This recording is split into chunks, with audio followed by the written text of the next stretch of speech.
many. In 2017, the late Raila Odinga vied for the presidency under the National Super Alliance, NASA. Well, that was the fourth time the former Prime Minister was taking a job in the top job in the country. He had months earlier offered that coveted position to former Bomet Governor and JSC Vice Chair Isaac Rutto, who had just joined the coalition with his Chama Shinani outfit. And as NTV's Bridget Ngana reports, Isaac says the late Raila Odinga taught him tolerance, no matter how divisive the country's politics could get.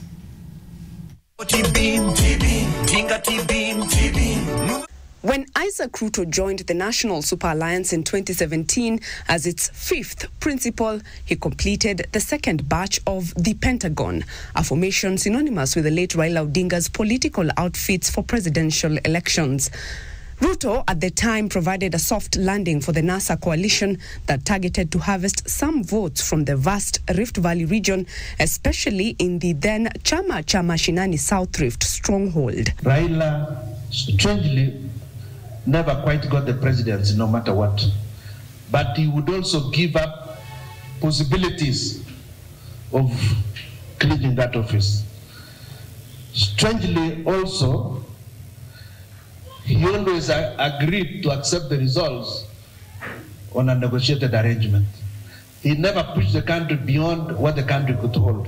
And for the first time, Isaac Rutto revealed that he was Raila's choice for the NASA presidential ticket. I think it was 2017.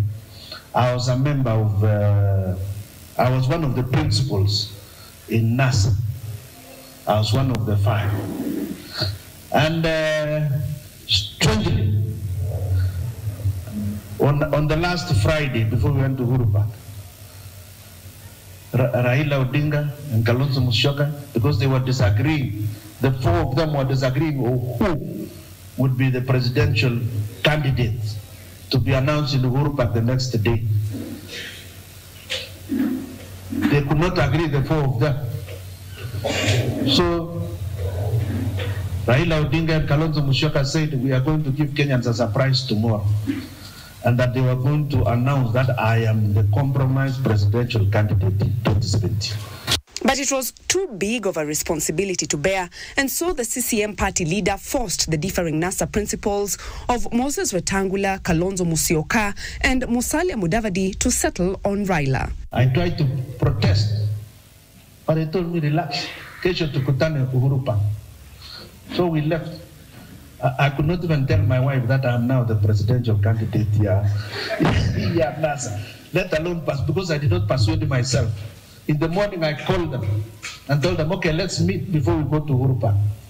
And I told them, gentlemen, let us make sure, let's just all agree that Raila is the best candidate.